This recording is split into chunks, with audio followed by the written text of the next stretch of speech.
every living creature must taste death, as Allah stated in the Quran, كُلُّ نَفْسٍ ذَائِقَةُ الْمَوْتِ. Every soul shall have a taste of death. And when we lose a loved one, when we lose a friend, one cannot escape feelings of sorrow and sadness, as this is human nature.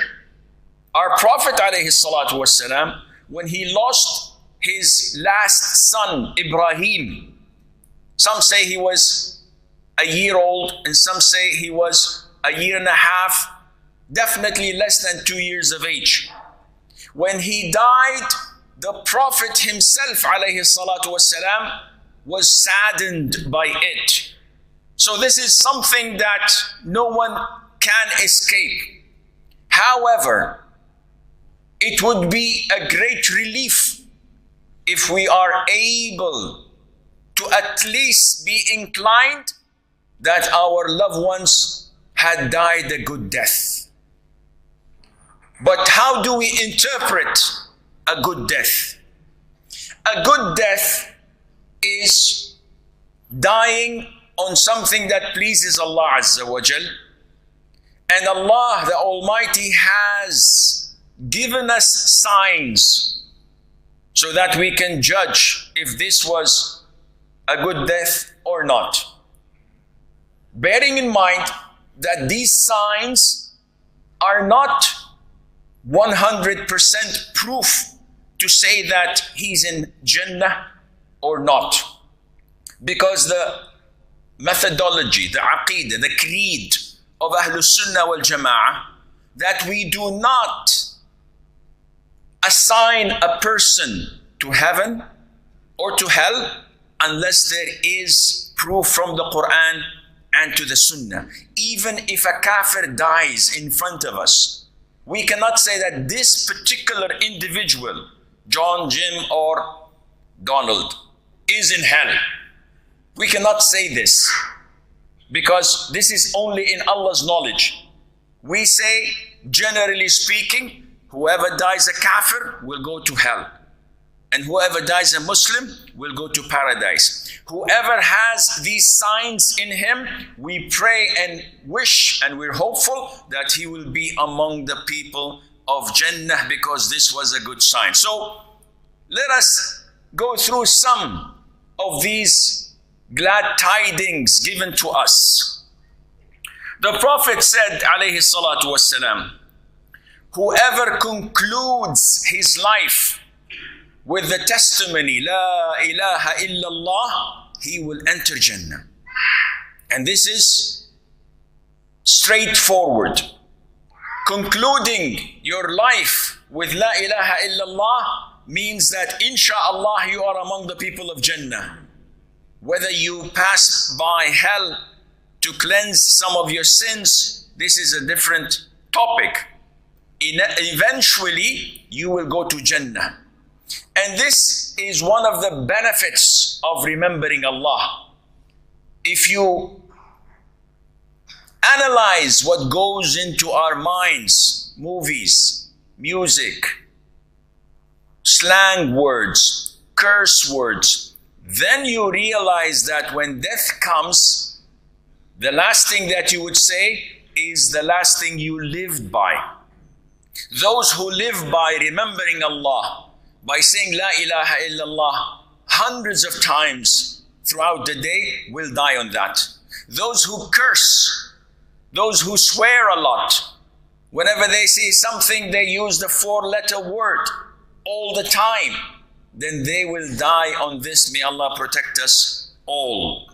It is something very easy to say La ilaha illallah, but not everyone Allah Azza wa Jal gives him this honor. So many people, so many patients, we say to them, say La ilaha illallah, they can't. They're withheld from saying this beautiful word or statement. And this encourages us to remember Allah Azza wa Jal a lot. so many people conclude their life over sin, over negligence of mandatory acts like salah. They die on sin.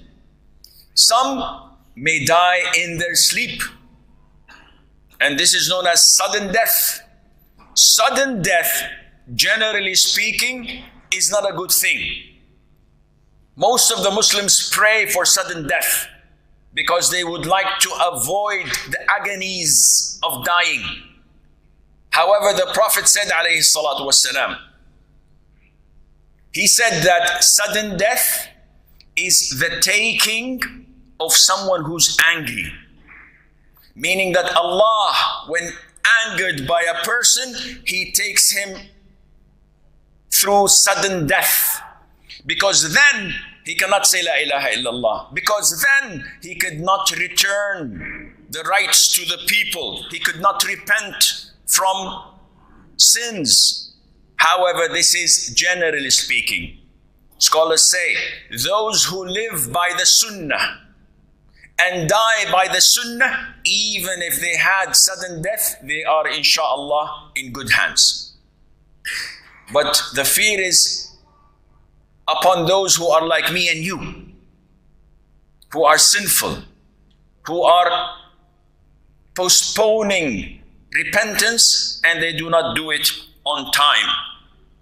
Among the good signs of a good death, and I've seen this myself personally, most of you have, is the sweat that comes to someone who's dying just before they die. The Prophet said, alayhi salatu wasalam, the believer dies with sweat on his forehead. And this is a well-known fact. A lot of the Muslims, when they are on their dying bed, even if the temperature is very low, they sweat a lot, especially in the forehead area, when their body or when their soul departs their body.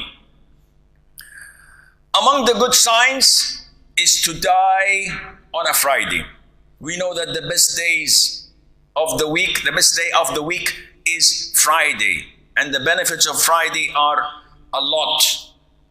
But among the noticeable blessings of Friday, that whoever dies on a Friday, Allah Azza wa Jal would protect him from the trial and the torment of the grave. The Prophet said, alayhi salatu wasalam, there is no Muslim who dies on the day of Friday or the night of Friday. The night of Friday is not after sunset today.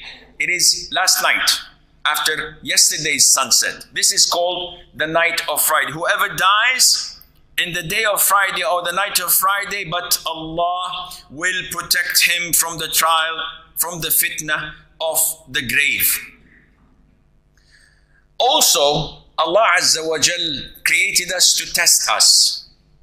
And part of the testings that we have is the way we die. Because this is the last thing we will experience in this world. And hence, Allah Azza wa Jal has placed great reward over different types of calamities when people die. In an authentic hadith, the Prophet sallallahu alaihi wasallam said, the martyrs, other than those who die on the battlefield for the cause of Allah, are 7. So we know that one of the good signs of dying, a good death, is to be martyred in the cause of Allah. And I will not go into the details of who is classified to be called a martyr in the cause of Allah. Because nowadays anyone that dies here and there, they call him, he died as a martyr, and this is not true. There are conditions for being classified as someone who died in the cause of Allah. So the Prophet says, alayhi salatu wasalam, listing to us these 7, he says, a man who dies in the plague, the well-known epidemic. A man who dies drowning. A person who dies from pleurisy. And this is something, an illness that comes in a person's body. A person who dies through stomach aches or stomach diseases. A person who dies in a fire. A person who dies under a collapsing building. A person or a woman who dies while being pregnant or while in labor. She is considered to be a martyr. And also a person who dies because of tuberculosis. The Prophet ﷺ lists for us these illnesses, the plague, tuberculosis, dying under a collapsing building, a falling building, being burnt to death in a fire, drowning, those who die with cancer, whether it's intestines cancer or anything in the stomach area, or any similar disease that causes diarrhea or vomiting continuously until he dies. A woman dying in her labor or due to her pregnancy. All of those, providing that they're patient, providing that they do not complain or say anything that dooms their life, their world, and their hereafter, they will die as martyrs. So when someone loses a loved one to such a trial, he's saddened, but at the same time, he's happy because he's seen them being patient, and he is hopeful and wishful that they will, inshallah, be rewarded for that. Likewise, part of martyrdom is to die defending yourself. The Prophet said, alayhi salatu wasalam, whoever is killed defending his wealth is a martyr. Someone wants to steal your money and you fight him off and you kill him, he goes to hell. And if he kills you, you go to paradise. Whoever is killed defending his family is a martyr. Even if you are overwhelmed by people attacking your family, you defend them even if they defeat you and kill you. Even if you are certain of being killed, you must stand up and defend your honor, defend your wife, defend your daughter, defend your sister, even if it leads to you dying. The Prophet says, alayhi salam, whoever is killed defending his religion is a martyr, and whoever is killed in self-defense is a martyr. Having said that, we're not allowed to directly go and kill others who are transgressing against us. The scholars all agree that you have to begin from the lower type of defense to the upper. So if you can repel such an aggressor by advising him, this is good.